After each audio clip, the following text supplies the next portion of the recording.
Hello, this is the RPG Crawler, and welcome to a Heroes in the Mist character creation session. Now, those of you who have been watching probably realize that we had a character lost in the last episode, and I've been long wanting to do a video on the character creation process in Dungeons and Dragons 5th edition. Now, I should have recorded where they all made their characters at the beginning, but we had some people that were in and some people that were out, so they didn't all make their characters all at once. However, this replacement character is going to be a nice rundown on how to make a non-first level character through the setting. Now, he's already given some thought as to the kind of character he wants, because he has a very specific role to fill in the party. If you're making your character for the first time, you may not know that particular role. It's always good to discuss with your fellow players what roles need to be filled, or just play what you enjoy playing, because not every party needs to be absolutely completely balanced. It helps to have a healer, but it's not absolutely critical in some instances. So we've got John, who played Hannibal Bloodworth. And Hannibal met his end. And he knocked him down the stairs into poison gas, and another player landed on him. Yeah. That was a way to go, man. But, hey, if anybody in that party died, the one with the crap rolls was probably the one to do it. So, first of all, he's already got pretty much what he wants to play thought out. Now, are you going with... What race are you going with? That's a good question. Since I'm going with the druid, and wisdom and constitution are the two things I need to look for. Should I try to get a bonus for those, or just pick a human and get the feat? It is still a feat, isn't it? Yeah, it's still a feat. You still get a bonus as a human with a feat. You just get less bonuses. If you prefer, we can go ahead and roll your ability scores, see what you end up with, and then you can decide from there. That's a good idea. Okay, so what we're doing is 4d6, drop the lowest, roll 6 times, and assign however you want into the 6 basic ability scores. And for those of you who are watching and have absolutely no idea, the 6 basic ability scores in Dungeons & Dragons are Strength, Dexterity, Constitution, Intelligence, Wisdom, and Charisma, which can be explained in a completely different video if you have absolutely no idea. And sorry for the distraction of people here. I have some dinner out, and as you can see, there's a cat who likes chicken a lot more than most humans. That cat. But you can't see her. She's hovering around like a satellite, just out of sight right now. No, I know how cats go, man. Casually ambling, but food. Anyway, first roll. The first one's a 13. Okay. So I've got a 13. We'll roll the next one here. And the next one is a 17. Yeah, damn. That's not bad. Might start giving Bellic a run for his money. Or not. Next one's a 10. That's a 10. That's not bad. That's average. It's Yeah. dead average. Something's going to be not quite so good on him. But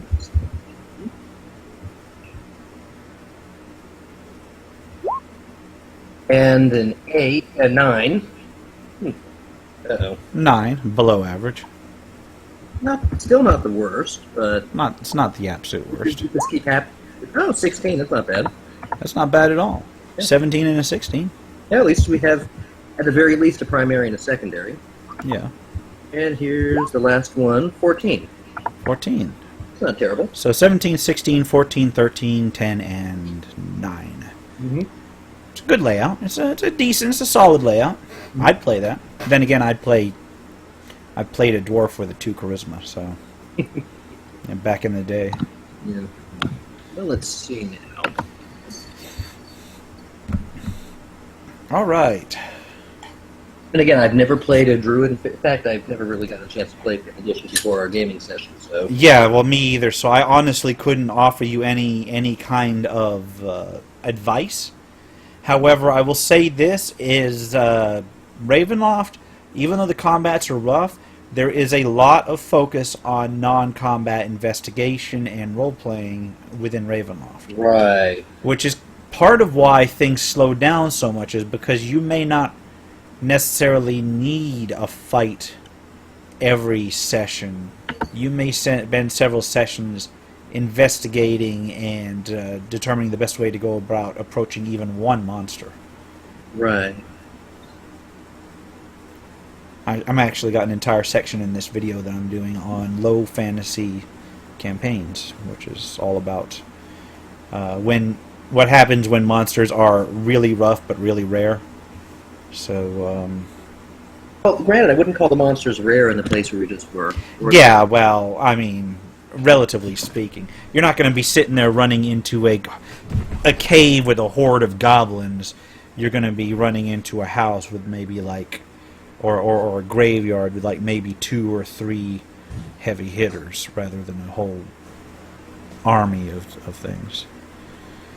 So go ahead and work on assigning your statistics. I'm going to assume you're going to be putting your 17 into wisdom. Yeah. Yeah. I'm thinking I might actually go with human anyway. All their scores go up by 1. Let me take a look. I believe. Yeah. Yeah, let me take a look at human real quick because See any that increase? the alteration is in the. I believe that's the base human. I'm not sure. I think the feat human you get 2 scores bumped up by 1. Yeah, and the variant human, 2 different ability scores of your choice increase by 1.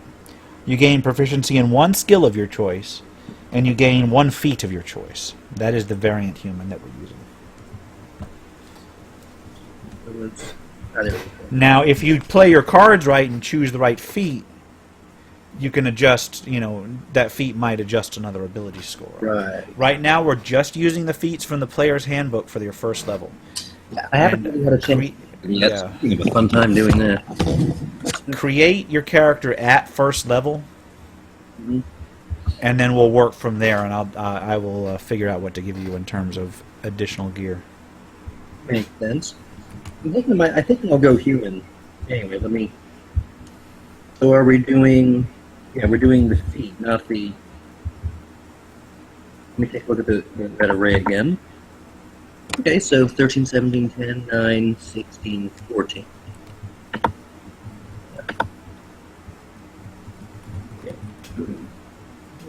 Wisdom here. I'm repurposing my old sheet. Or can I do that? Yes, I can. I just have to replace everything. Yeah, in fact, I believe you can even change the name if you want. I did just change the name, and yet somehow it's not letting me. I might have to change it on my side Letting too. me touch the. Oh, there. No, I see the names changed on mine. Yep, I got it. Hey, if you haven't erased your gear yet, Haven't. go ahead and make a copy of your gear, like your gear list, and save it in a text file or something, and you can send it to me afterwards. Right. I doubt it will ever come up, but if for some reason we have to run through Death House again, then I can make that. I can hide those in the place. Well, it's actually fairly likely, just because now they want to go back in and avenge. Well, I'm not sure that they're going to be able to enter it again. To be fair. Gotcha. But I like what I'm going to do with this module is that I'm going to make it persistent because Ravenloft does tend to run in like a loop. If you know anything about Ravenloft's history, this particular module, he's on a loop basically. Right. So, it's always useful for me to know in the future. Oh, it goes down. Oh, that's all the stuff he had on him. Okay. That was easy. Okay, let's back up these 4 stats. This I'm putting 17 in there, and then I say we take the 16 in Constitution, but I might put about that 13.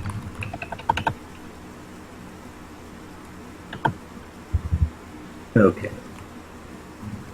13 in Wisdom, 16 in Con. So where should I put the 14? What do you think? The 14. Well, it depends. Are you going to be a purely casting druid, or are you going to be one of those druids that gets in there and mixes it up a bit? Probably going to mix it up. Remember that, yeah. So if that's the case, You might want to take a look at what combat style you might be using if you're not going to be using cantrips all the time, and boost the relevant combat stat. And I'm not sure how Wild Shape kicks in, or whether you even get Wild Shape as the one that you're going for. You always get Wild Shape. It's a question Of how effective it is, basically, right? you become an animal and you gain the animal stat blocks, basically. Yeah. Alright, so you don't even have to worry about that if you're going to be Wild Shaping it. I think your gear can be absorbed in. You know your stats of it too. Right. It's a simple melee weapon. Sorry about that. Got something in my teeth. Yeah, I can turn to any creature that's max challenge rating of 1/4 and can't fly or swim.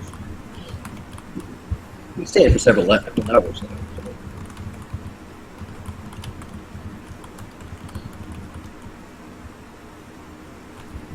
So strength is probably a good idea. I'm thinking. Okay. Let's see, 17, 16, 13, 14. Then we have a 13, which is not too bad. Dexterity or charisma? Okay. Although wisdom is my casting stat. You're going to want to boost your casting stat to a level at which you're going to be comfortable casting spells at higher level. Yeah, I've got wisdom at 17 already.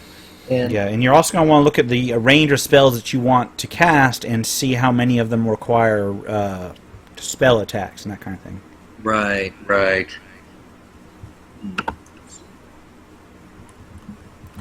It's one thing whenever you're making a character, you don't want to hyper specialize, because hyper specialization is a recipe for disaster in any kind of non-pure combat oriented game.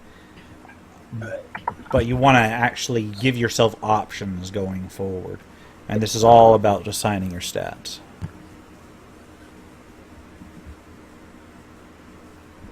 Yeah,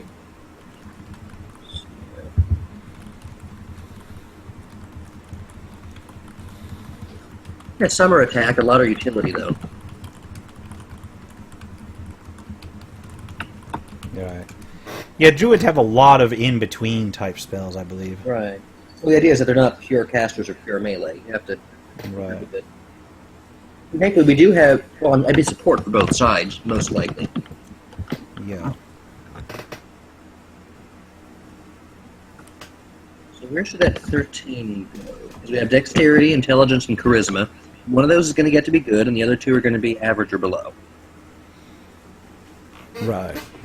You actually have one where you're going to suffer a penalty, and that is really the dump stat, so to speak. Right. A lot of people nowadays, just because of the point buy thing, assume that a dump stat is one where you've got like a +1 or a +0 ability score modifier, but no, it's the one where you're going to take a negative modifier. Right. And you can actually get away with, and a lot of this I'm explaining also to the viewers that see it in the future, a lot of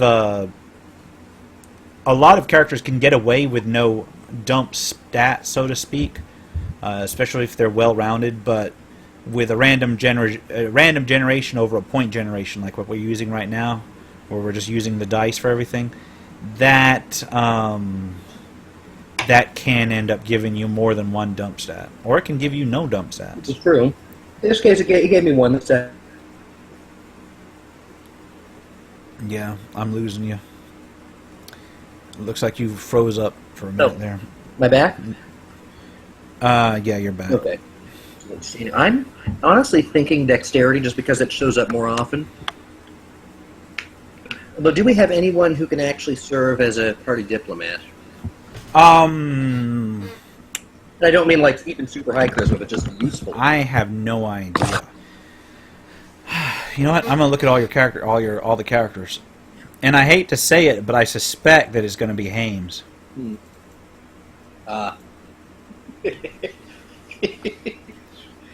That's mean.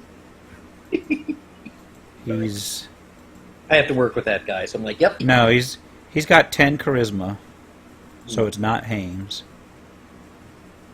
I really shouldn't be telling... Holy fuck, no, it's Bellic. Oh, okay. Bellic just hasn't... we're hampered by the fact that Bellic is played by somebody whose connection keeps dropping out. Bellic Neff has a 20 charisma because he's a warlock and they are charisma-based casters. And he rolled an 18. And he put it in charisma and he boosted charisma. He's max on charisma. Yeah, charisma's handle. I think... But when it comes to actually interacting with people because of his connection... Right. You know, he's used it to effect in the he used it a couple times to effect when he went and approached the children, and when he talked the ghost into leaving Hames. Mm-hmm. I don't think he's trained in much skills, but he's got enough natural charisma to just talk him out of stuff. My saving throws are in intelligence and wisdom, so that gives a good point toward giving intelligence something. Right. And is there an argument for dexterity over that? It is up to you. It depends on how. It depends on how much melee you're going to be. Because here's the thing: are you going to be wearing armor? Let's see. What is he? Oh, you can wear medium and non-metal armor. So right. leather, and medium allows up to a +2 dex, right? Yeah. I think so. Does it? Okay. I'm not 100% on that, so I might have to look that up. But I believe that medium offers a +2 dex. So that is something to consider. You can either dump it in dexterity for the AC bonus and for the initiative bonus. Yeah, medium armor offers dexterity modifier to a maximum of 2. So if you put it in dexterity, you'd be able to soak up...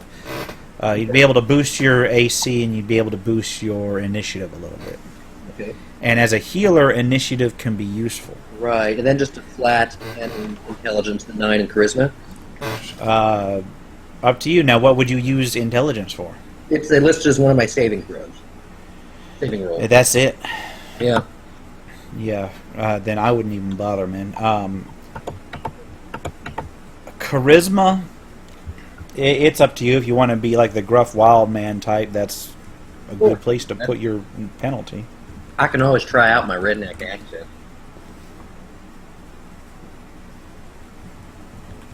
Okay, there those are. So, 14 on strength, 13 on dexterity, 16 on constitution, 10 on intelligence, 17 on wisdom, and 9 on charisma. Sounds good. So that's the mods are 2, 1, 3, 0, 3, and -1. Right. And as before your racial adjustment, correct? Yeah, that's before it.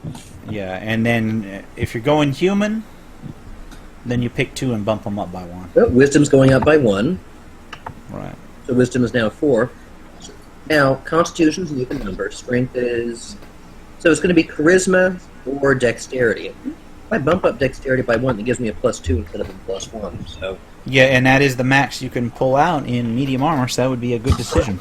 yeah, there we go. Okay, I've added them to wisdom and dexterity. So now my save mods are 2, 2, 3, 0, 4, and -1.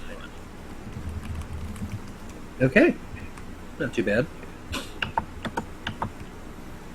Okay then, so let's look at the druid hit points next. 1d8 per druid level. First level is 8 plus his constitution modifier. So 8 plus 3 is the first level. So he starts at 11. Right. I didn't just mess up my math on simple, obvious addition, but I know I didn't. Okay, that's good. Hey, It's late. I keep a calculator app open whenever I'm DMing just for basic arithmetic, just to make damn sure that I don't fuck up, man. Well, it's late at night. I mean, Yeah. hello, bossy. There was a moment last week when she just started whapping at my face with her paw. I don't know if the frame rate caught it though. I don't think so. No, it was pretty sporadic last week. Oh yeah. Anyway, there we go. She jumped away. Okay. Oh wait. Finally. Another angle. Okay. Yeah, this is why I lock my pets outside. That, and I'm an asshole. Yeah. There are coyotes around here, and I don't know. I don't think she'd last very long. She's a good pet. It's just chicken that makes her go completely insane. And that happens to be leftovers from yesterday. So. Yeah. Anyway, it's sort of a slow burn, like one of those video games where there's a giant wall of fire slowly approaching as like your time limit. Anyway, so it's initiative. Hey, 2. Oh wait. Yeah. Now, Back to level 1. also keep in mind Mm-hmm. what feat you want at first level. Oh yes. Okay, where in this thing do they have the experience and level? Because I'm trying to lower his level to 1. It's just going to say 2 right now. Yeah. Okay, well, it's time to look at the feats. Remember, on the sheet, you have to go in the classes area Oh yeah. and reduce whatever class you were at to 0. Yep, and one a druid. Okay. And I'll just blank out the class abilities and racial notes for now. We'll get back to them later. Okay. Now, okay, once you've got that filled in, Yes. then you pick your proficiencies. Now remember, you get 1 skill proficiency as being a human. It can be any skill proficiency. And then as you pick druid, you also get a tool proficiency of the herbalism kit. Right. Your armor and weapon proficiencies as listed on the page. And you get to choose 2 from Arcana, Animal Handling, Insight, Medicine, Nature, Perception, Religion, and Survival. Now, as you're keeping in mind what you're choosing, remember you're also going to choose a background, and those will give you additional skill proficiencies. Right. So you may want to be willing to shuffle them around a little bit depending on what you pick. All right. Well, first let me copy and paste the armor, weapon, and tool, and saving some proficiencies into the sheet. So there. Where is it? That proficiencies and or skills? Or no? No.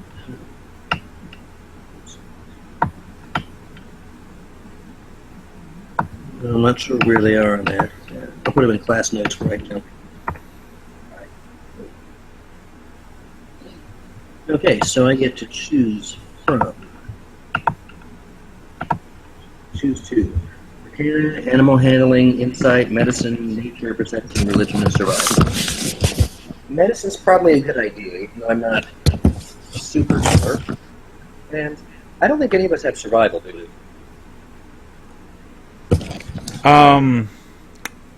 I think the Barbarian does. I think Javak does. Hmm. Let me take a look.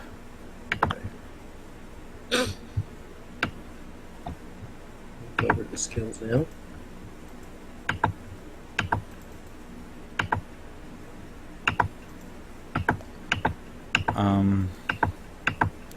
I should not be referring to this, but yeah, Javak is proficient in survival.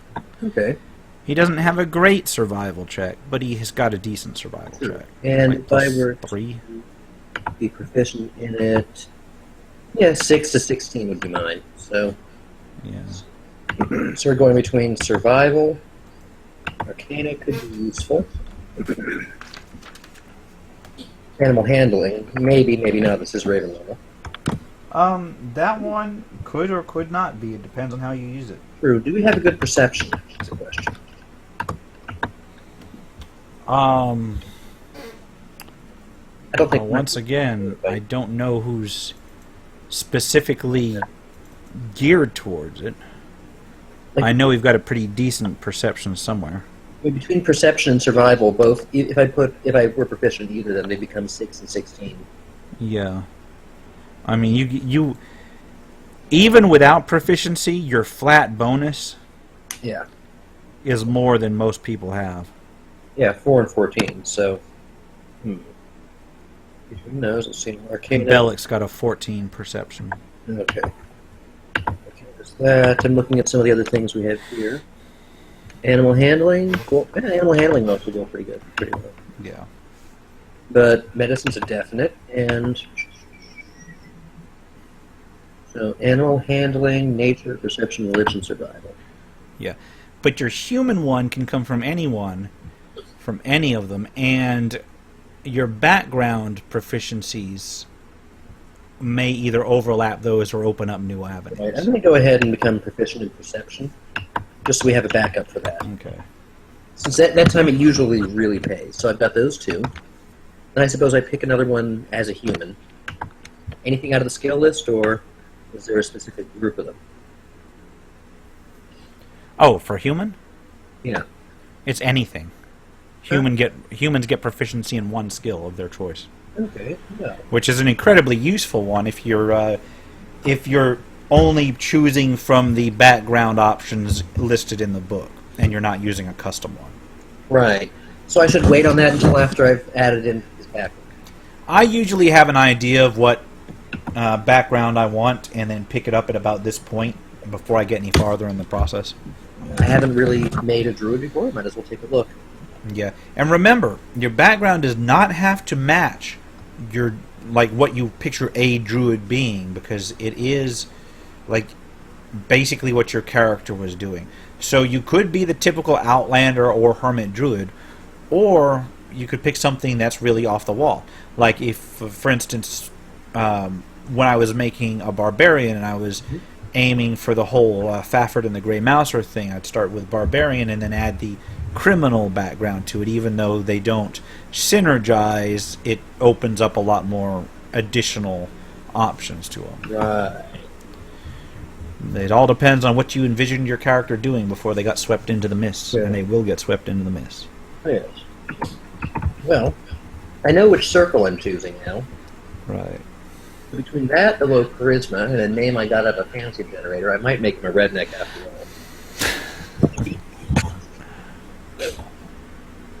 Tiberius Scooter.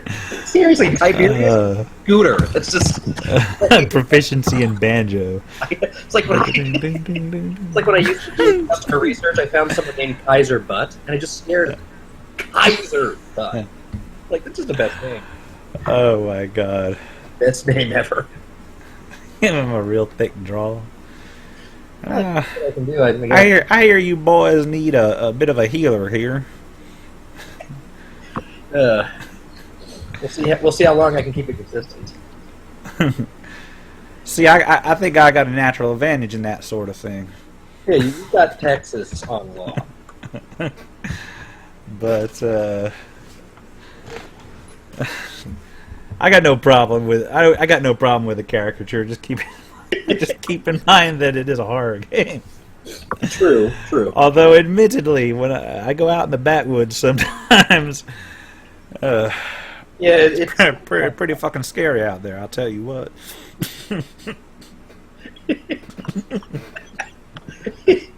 Anyone in the audience who's lived in the South is like, "Yep, Yeah. we all have."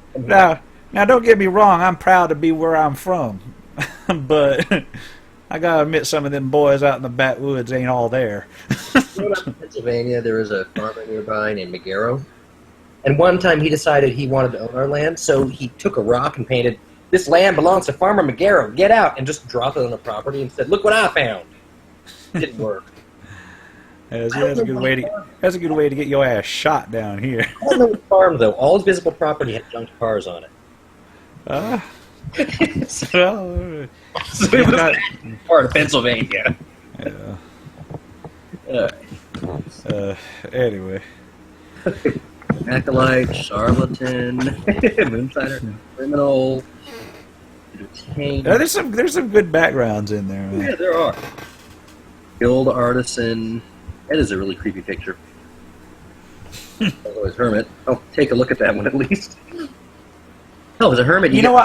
I will give the art in D&D 5th edition this. As much as some people shit on it because of the whole halfling thing, it's not dungeon punk. And I have to give it credit for that. It is not 4th edition. It's not Pathfinder dungeon punk where people are wearing like tattered clothes and shit. These people look like they actually could hold their own. Well, except for the tieflings. Fuck tieflings. Yeah. But Well, I noticed both Outlander and Hermit have some pretty cool things going that held in. If I'm a Hermit, I'm going to swap medicine for something else. And if I'm a Outlander, it means I get survival automatically. So those are both nice. Yeah. Hmm. And remember, you can go back and trade skills that you've got if your chosen background provides them. Right. So you can shuffle them around at this point, however you want.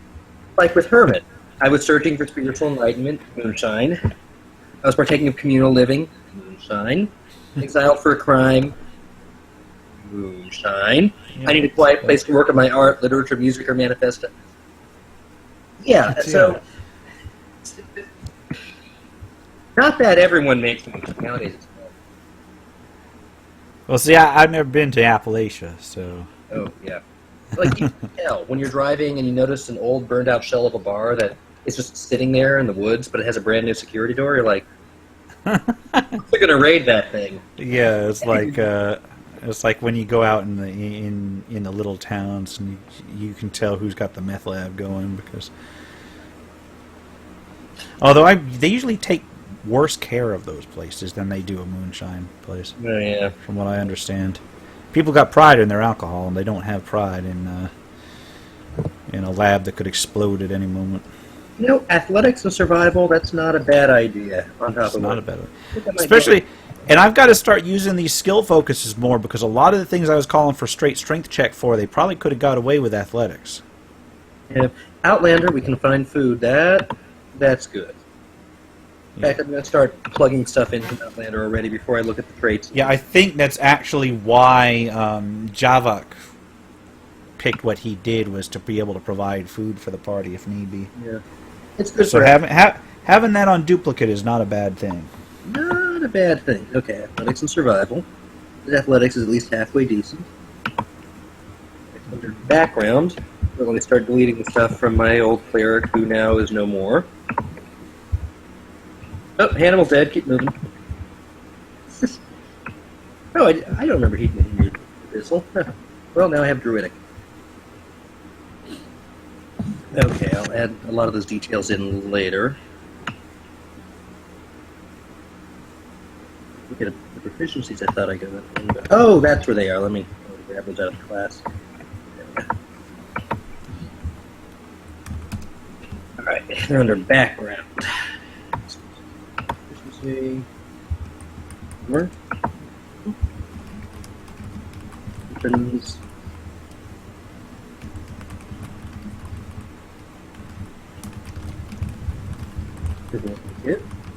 There we go. I don't use metal. Yeah. Yeah, do druids have the same ban on metal armor in this one? Yeah. Yep, not wear armor or shields made of metal. Just keep that in mind as you find stuff. They're cool with weapons, though. It means I can use swords, Yeah. and not just those Aztec club things. Although I will say this. Gear is really hard to find in Barovia. Do not expect to be running around to see the fighters running around in full plate anytime soon. Gotcha. Yeah. Well, In fact, aspect is not actually being overpowered. Yeah. It becomes even an issue as if you're using like arrows and shit regularly, especially at lower levels. Picture Wanderer. Let's see this here. Oh, hey, I can... Oh, yeah, that's finding food and things like that. Yeah. Suggest a characteristic often considered rude and uncouth. Yeah, I think I just made the... Some of them just write themselves. I know. Oh, are you on traits now? Yeah, I'm grabbing that off the... Yeah. Remember, you got to pick 2 traits, Well, I'm on 1 ideal, 1 bond, and 1 flaw. Where do I put the actual... Under background. Yeah, the feature, I mean. Oh, the feature? Yeah, like the feature for Wanderer. It should be... I would either put it in the background section on Ideals, bonds, flaw. or the notes, any other notes, because like I see here, you've got researcher in there, and any other notes, or Hames has any Hames has research on any other notes under the background tab. You just scroll down. Yeah, you'll have to forgive me. I'm not used to using these character sheets here. Yeah, we got that. Okay, suggested characteristics, personality traits. Yeah, I think you've actually got the same background that Javak has, because see, that was the one where he had the excellent memory for maps and geography, and can always recall the general layout of terrain. That's the feature he was using. Sorry, I'm looking at the personality traits. Like, I watch over my friends as if they were a litter of newborn pups. Now, I know what they mean by that. It means I'm really gentle and kind of condescending. But when you walk up to Javak, who's you think you're lying? You want a treat? Or you start keeping them in a cardboard box so that they don't run away. I once ran 25 miles without stopping to warn my clan of an approaching orc horde. I'd do it again if I had to. That's how you say it in normal speak. I once ran 25 miles without stopping to warn my clan of an approaching orc horde. I'd do it again if I had to. I don't want to. See? Tone him is everything. If you're gonna do that, I gotta put some dark undertones on this shit, man. I have a lesson for every situation drawn from observing nature. Okay, I have to actually chew on a hayseed. Oh, did you see that King of the Hill where they visited Peggy's parents? And her father was like an old cowboy, and he'd just say nonsensical things, and Hank took everything to be some kind of a wise statement. He listened, had nothing to do with anything. I think I saw that once. I can't even remember the specifics of it. Comfortable around animals, picking things up, fiddling with them, and sometimes breaking them.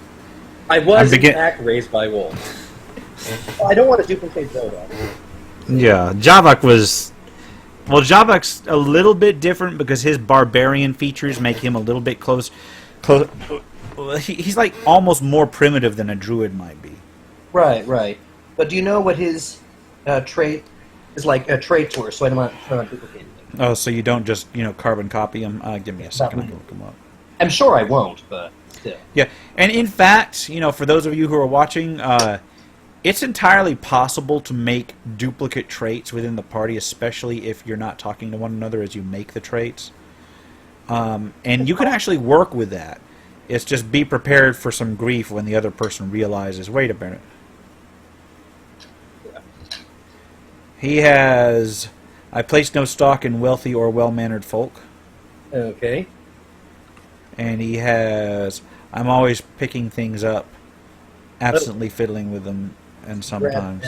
See, I was looking at that for moments. Yeah. I think I might go with the lesson for every situation drawn by observing nature. That, if I remember that, and that could be great. And then he's got honor as his ideal, and I am the last of my tribe as his bond. Yeah. And then his flaws, there's no room for caution in a life lived to the fullest. Right. Ideal. Laughs and I think he might have just generally made one or two up. Somehow, because you can do that if you've got an idea that fits in the same general theme as what you've seen. Run it by me, and I may let you take it. Well, I'm going to be using the next 24 hours to iron this guy out. So yeah, but we'll try and get it. We'll try and get it all the way done through the gear worksheet, and then I'll let you pick spells and stuff before we start next time. And are you going to be here before our assembly time tomorrow, is it? Or did we go with Friday? Is it Thursday? It's tomorrow. It's Thursday, yeah. We might cut it a little bit close, but I'll be there before it starts. Okay. That makes sense? Yeah. We should have done this yesterday and then done your intro today. Yeah. That's what we should have done. Well, but oh well, can't go back in time. Yeah, well, Tuesday we were doing a lot of stuff too, but yeah. Tuesday I was busy as hell, and I've still got that fucking Tabletops and Taverns video that I still haven't recorded yet. It was supposed to be up on Tuesday. I've got 90% of it scripted. Which ideal did you say you had again? He had honor as his ideal, and I think that's one where he just kind of change. Last seasons, constant change. Man. I'm also reminded why we use Discord now. Because you are breaking up like crazy. I'm going to go and put away the bones of the chicken out of cat reach. Alright, you go ahead and do that.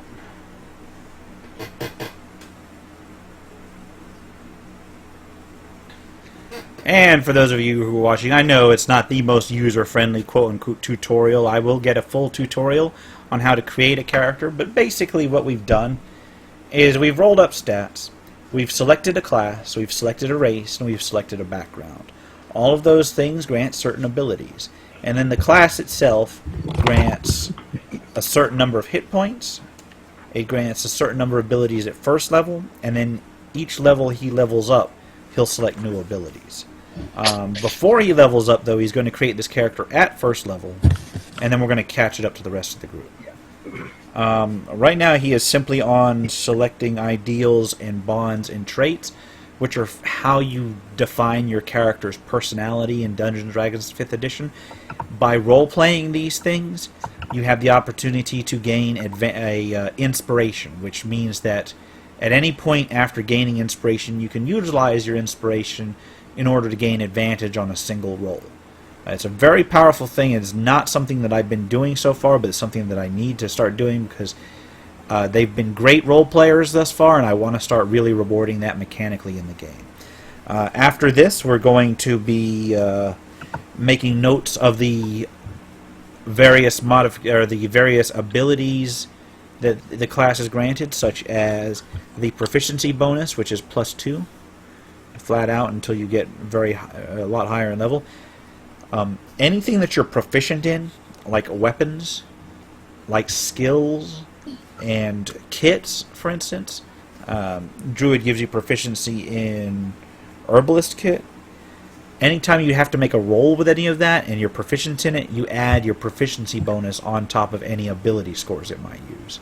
So if he's proficient in survival, he would get survival, which is wisdom based, so he'd get his wisdom mod on the roll, but then he's also proficient in it, so he'd add the +2 proficiency bonus to that as well. And if he was using, I think kits are just used by themselves. Sometimes they're used in conjunction with another thing, though, so you might actually rack up both scores. In the proficiency in the various weapons, if he were to attack with a club or a dagger, he would roll 1d20, add his strength or his dexterity as the weapon allows, plus the proficiency bonus for his attack roll. So there you go. He has also he's proficient in in a pair of saves because of what he chose. And then after this, after he's got all of his bonds and ideals and such written down, we're going to go to the equipment section. And in fact, just let me know when you're ready for that. I'm going to tentatively take the nature ideal for now and see how that. Ideal? Yeah, see how it feels after like a session or two. And I keep bumping my mic. I'm sorry if I deafened anybody. All right. So let's see now. Under bond, I'll bring terrible wrath down on the evildoers who destroyed my homeland, which would not apply to what's going on in character because we're far. Right. Well, you're not in your homeland either. Yeah, in fact, all these are homeland except for the I suffer awful visions of a coming disaster. Right. But I don't know. But they can be adapted if you decide to get another homeland. Also, remember, you get 2 personality traits, not just 1. Oh, you're right. 2 traits. So you get to select your second trait. Oh, yes. I'm going between using the 25 miles one as a running gag or picking things up. Picking things up and fiddling with them. That might work, yeah. I'm sure that will never cause us trouble. Well, you got... that is something... Yeah, that's something Javak does, too. So you buy... both Nature Boy is constantly picking shit up. Yes. Oh, yeah. Natural world's more important than ideals. We'll see how that feels. Here we go. In Bond, I think I'll turn the Bring Terrible Wrath down and probably apply that to whatever's been going on there in Barovia. Right. That gives him a reason to keep going. Right. And you can actually adapt that over the course of a session or two as he gets used to the place. Yeah.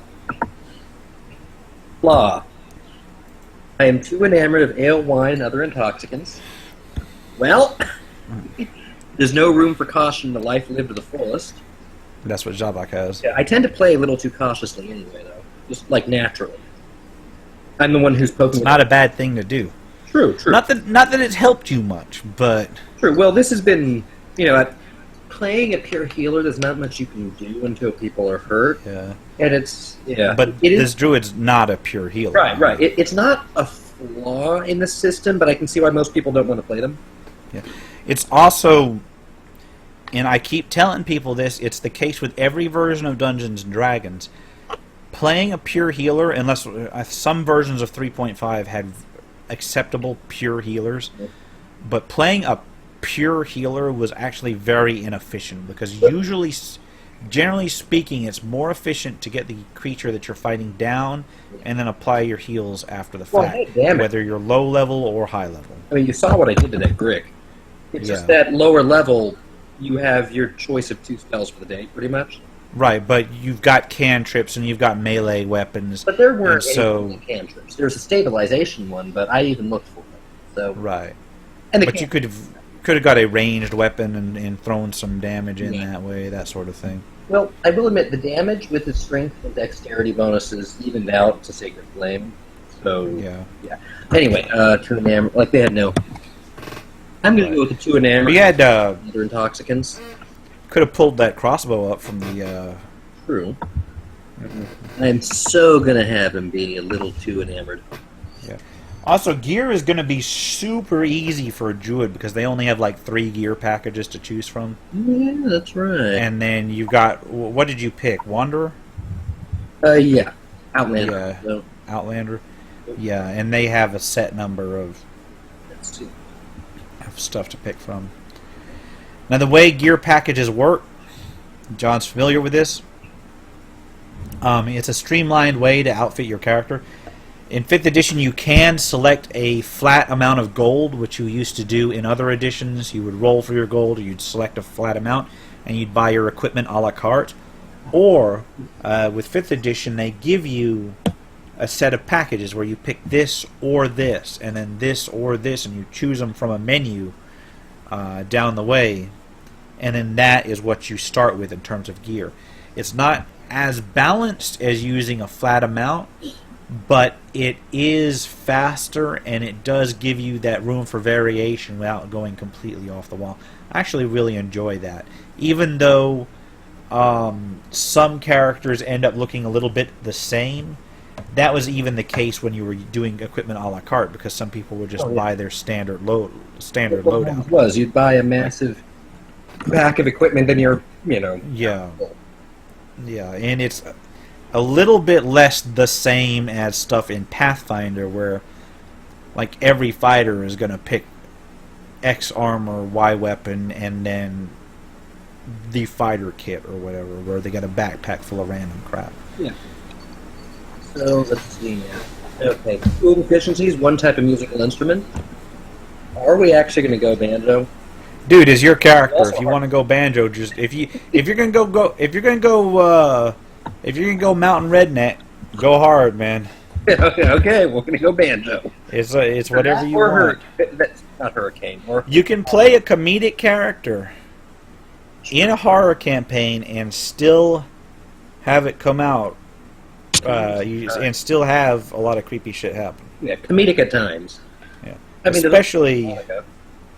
Although I gotta say this is that there's certain archetypes that the rest of the party is going to be taken aback at encountering because they've already been through the whole harrowing entry through the mists. So if they walked out and the first thing that they saw was like a clown or a redneck with a banjo, chances are really good that they would not be laughing. True. They're not going to be laughing when they encounter you. Hard. So I can borrow one from a friend of mine. No, I'm not going to do that. I could, but I'm not. No. The same friend who owns an accordion. He's a very good friend. He also has a battle axe. Well, he originally used the accordion when he was in a small apartment and his neighbors would argue very loudly, and he just gave them musical accompaniment until it stopped. It worked. Anyway, yeah, we'll go with the banjo for now, unless they feel it's too silly.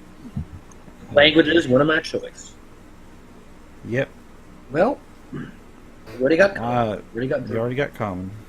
You already got druid. What's fun? What's the...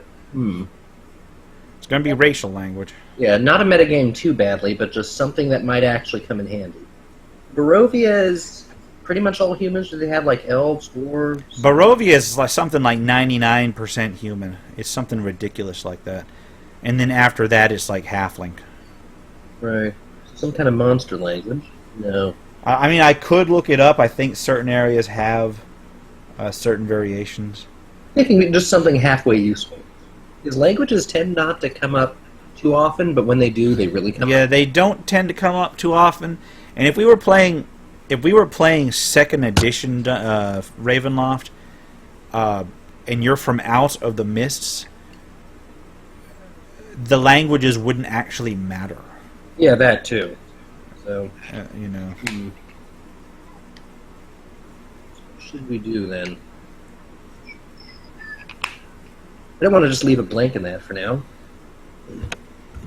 Let me just look at languages. Let's see. What's the actual language list? No actual language list in here. If you just randomly see them. Oh, humans also get another extra language. So that's 2 extras, I guess. No, but here's the thing: is that are you looking at the base human, or are you looking at the variant human? Oh yeah, I was just looking at whatever was in the. Okay, yeah, yeah. It's not giving like a language list that I can see. Oh, here That's they are. because Here they are. they're Found them. yeah. Right, Gnomish, Goblin, Halfling, Orc, Pistolish, Draconic, Deep Speech, Infernal, Primordial, Sylvan, Undercommon. Yeah, you can take another language as part of your human thing as well. Okay, so I add 2 more to this. Where do you get your second language from? There's one in Outlander as well. Outlander, okay. Oh yeah, Outlander only gets one. Outlander gets like 1 less proficiency than the others do, and then they get a language instead.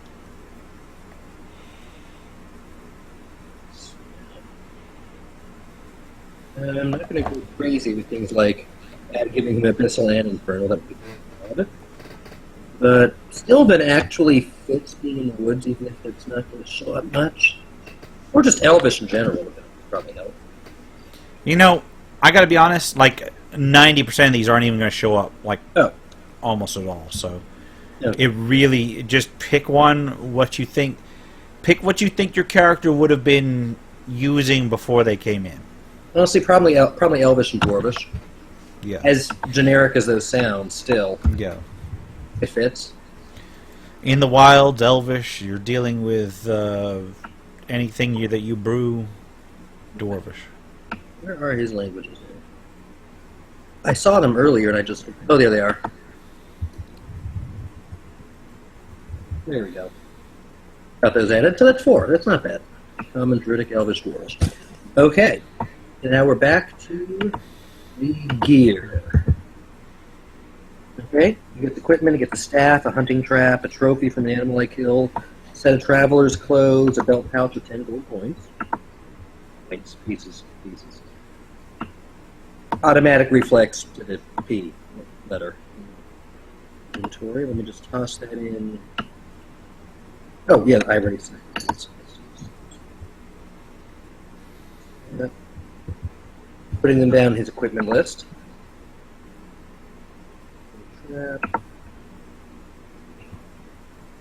Trophy, and I'll think of an appropriate trophy. I'm not going to go something like he's carrying a deer head. That would be a little much. Traveler's clothes.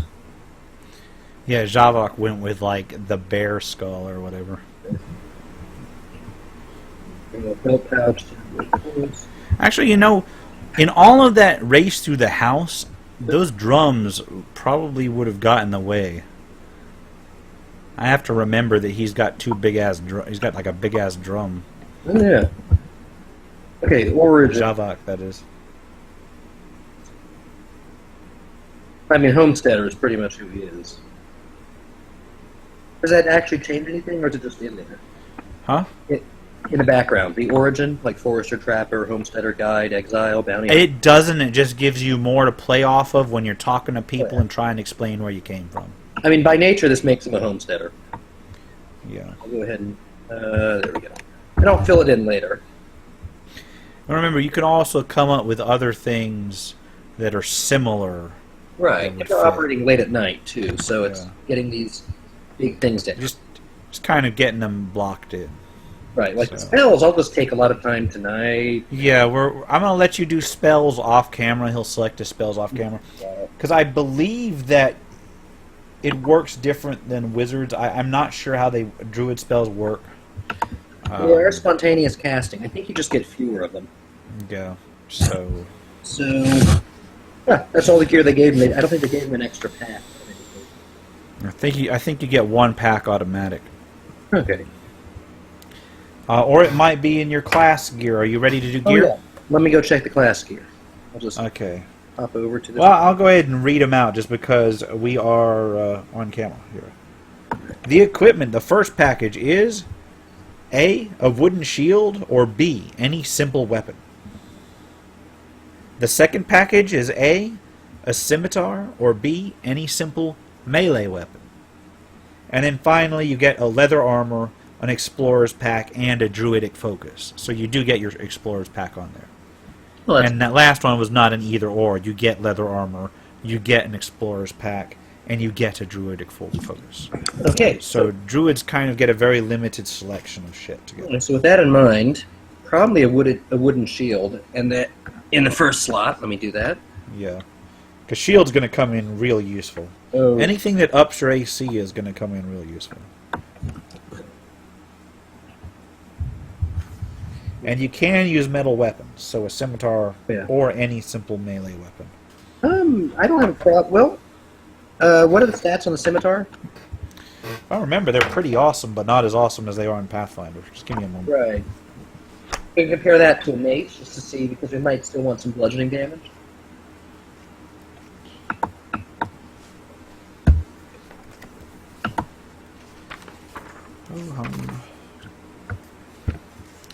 Yeah, I'm looking it up.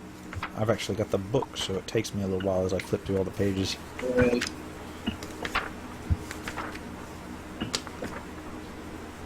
Alright. The Scimitar is a 1d6 slashing. It is a finesse weapon, and it is a light weapon. Okay. Finesse meaning that you... meaning that you clearly need a DM that has memorized these things.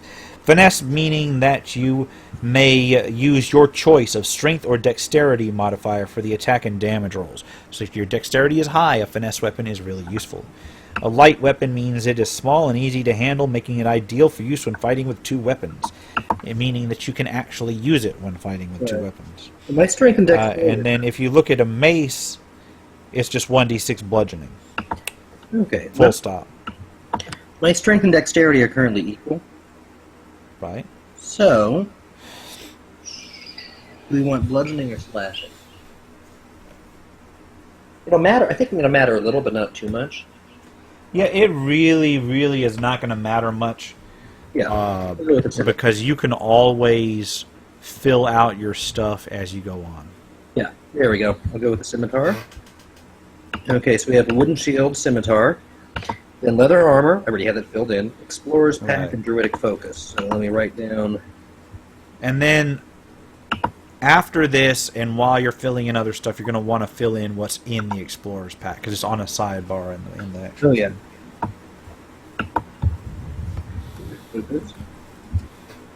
Oh, there's the weight of that staff. It might actually be faster for you to find it than me in the PDF, sadly enough. Oh, fuck, I only just turned the page from that. Hold on. I, like, literally just turned the page. Okay, what are you looking for? The stuff you already got, the weight of, like, the staff. The staff? Yeah. Oh, is it a quarter staff? It just says a staff, so I'm going to guess. Okay, we're going to guess with the quarter staff. Quarter staff is 4 pounds. Okay. Scimitar is 3 pounds. Okay. The focus is 1. 1 traveler's clothes. Hold on.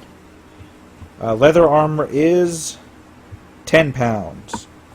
Okay. Shield is 6 pounds. The shield, so 10 and 6. And then what are you looking for? Clothes? Yeah, traveler's clothes. Traveler's clothes is 4 pounds. Okay. Okay. I think we're good with that. Druidic focus is whatever. If there's like 4 druidic focuses and you get one of them, I'm assuming that you get like a totem or a sprig of mistletoe because those are the cheapest. Yeah. And those are negligible. Yeah, it's going to be something like that. So. Yeah, and then Explorer's Pack is one of those ones that's going to have to be broken down. Oh, what are the bonuses for the wooden shield? Wooden shield is +2 armor class. Okay. So it's a base AC of 2? Yeah. Yep. So your leather is 11 plus dexterity modifier, and then +2 AC for the shield. Oh, 11 plus dexterity modifier. Base AC for leather armor is 11. Yes, so is 13 because yep. There we go. And what's my total AC? 15. Yeah, there we go. Yeah. Okay, perfect. All right, we're getting there. Yep. And we done with the gear? I believe. No, let's take a look at this. Oh You'll yeah, have to look up the pack and stuff later. Pack, right? Right. Yeah, and you'll have to break that down and look stuff up between episodes or between this and tomorrow because there's a lot of stuff in there, and it doesn't tell you what each part wears. Yeah. You can copy and paste it over. Forwards pack. Let's get timber box, torches. Toss that up here and. Okay, there we go. Right. Okay. So I think now feet. Okay, feet. Oh yes. After you've got all that together, you get a feat as a human at first level. Have you given any thought as to what you want? Now I can look at them. All right. Okay. Just look at the ones in the player's handbook. I may open it up to more at a later date, but right now we're just looking at the player's handbook. Okay. And there's quite a few feats, but they're not like in 3rd edition where it would take like hours to go ahead and search through them. Elemental adept can be interesting, but I'm still going to. One moment. Hmm.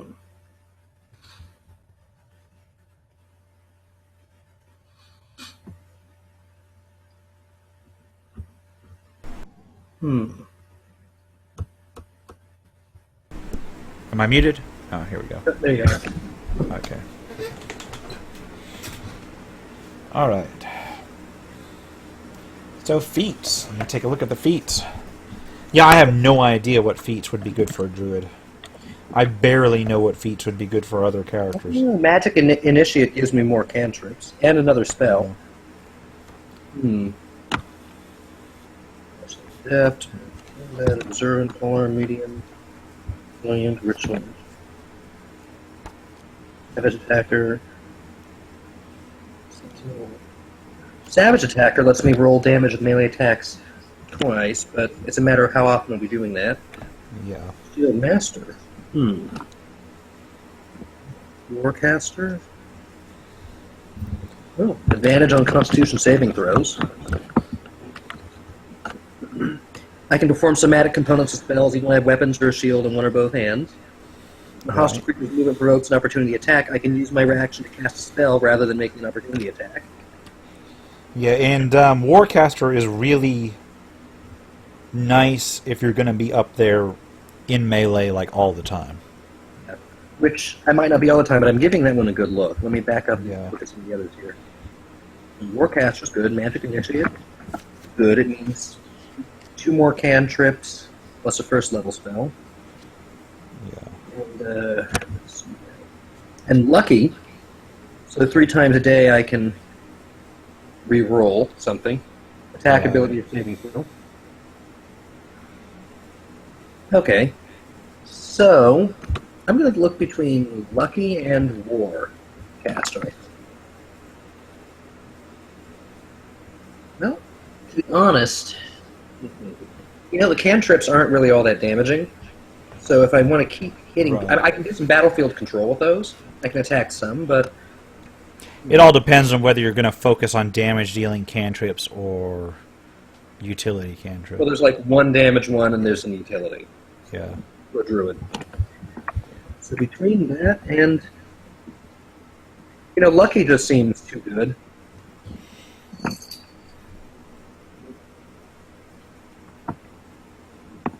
Three chances per day to re-roll a roll of my own that was awful. For somebody who rolled a 1 on their death saves on their last character, Yeah. it's something to consider. But Yeah, I think I might go I with guarantee you, as soon as you pick lucky, that the dice are just going to just straight up go with you anyway. So none of these feats are overpowered. You're welcome to take any one you want. True. None are overpowered. I don't know. Okay, where are they actually listed? Are they under skills? What, on Nope. feats? Yeah. Class? No. Where are they? Under class. I found it. Other class abilities, notes, and feats. Okay, I'm going to give him lucky. Okay.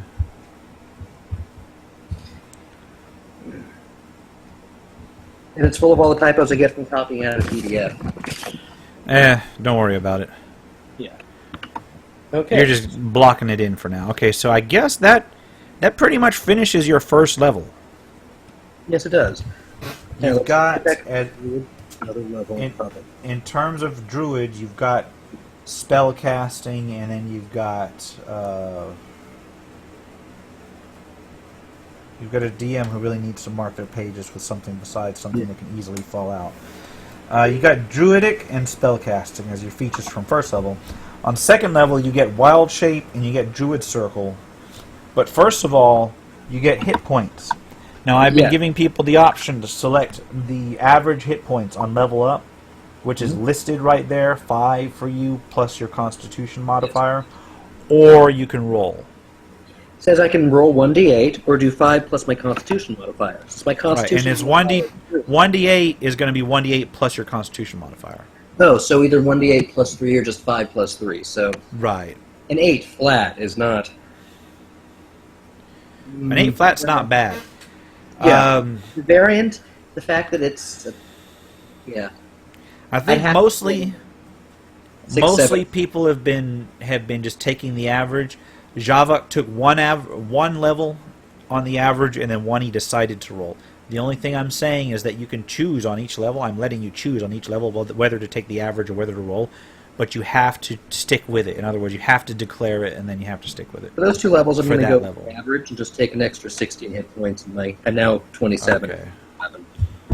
All right. So yeah, because you're leveling all the way up to 3, and Yeah. what 3 gets you is wild shape. Or second level gives you wild shape and druid circle, and you don't get anything for level 3. So wild shape. You can choose gives it you each the- time. Yeah, and you choose it each time, I think, on wild shape. Yeah. So you just But we'll copy have to that go in. Time. Yeah. Let me go down to the circles because I did pick that one before. Circle Okay, of yeah. land and mountain, which means I get bonus spells. Right. Now here's what I'm going to say. Wild shape, you don't have to select anything right now because it's a general ability. But what I would recommend is between now and tomorrow, aside from also your spells and aside from your equipment pack, make a note of this because you're going to have to do all this shit between now and when we start.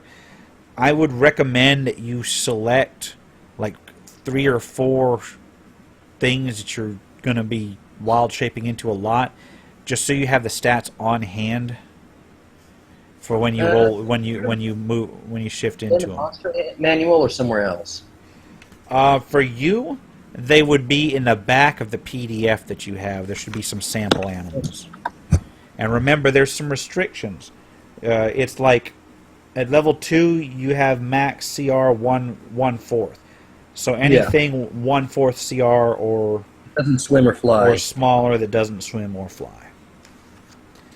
So because of that limitation, honestly, I'd just pick 1 or 2 and then just, jot the stats down somewhere. I'm looking at the appendixes. I don't think they're in appendixes here. There are things on creature statistics. Yeah, creature statistics. And you don't have to do it now. Just make a note. I think you've got a very limited amount that you can actually do anyway. And then, what circle did you pick? Circle of the land? Yep, and mountain. Yeah. Oh, I see the Circle of the animals. land gives you a bonus cantrip. It gives you natural recovery, which regains some of your magical energy by sitting in meditation for a short rest. So during a short rest, you choose expended spell slots to recover. The spell slots can have a combined level equal to or less than half your druid level. That's incredibly useful. None of these spell slots can be 6th level or higher. So basically, a short rest, you regain some of your magic. Then you get circle spells, and for a mountain, you get at 3rd level spider climb and spike growth as. And it looks like they're always memorized. Yeah. And you cast them as a certain level. Right. I believe that that's 2nd level. As level 2 spells. Nice. Because Spider Climb and Spike Growth both are level 2 spells, I believe. Okay, then. I just need to fill in the spell. And I think that's it. I believe that's it. I believe that we are done with the character. You can flesh out the rest.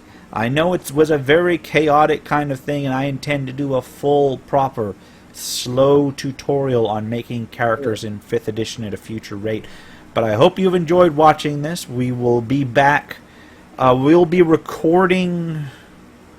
I'm going to go ahead and set this aside and probably put it up either tonight or tomorrow. It's already it's 1 a.m. I'll put it up in the morning. So that night we'll be recording. So you can expect to see more Heroes in the Mist over the next few days. And after that, I got no idea what we're doing because 2 of our people are changing schedules. So it may be another week after that. Those of you who've been watching Heroes of the Mist, I appreciate the views, and I'm going to try to get another 5th edition or another D&D thing going as I have time. For now, this has been the RPG Crawler with John. If you like what you've seen, remember to like, comment, and subscribe for more RPG content. Until next time, take care and goodbye.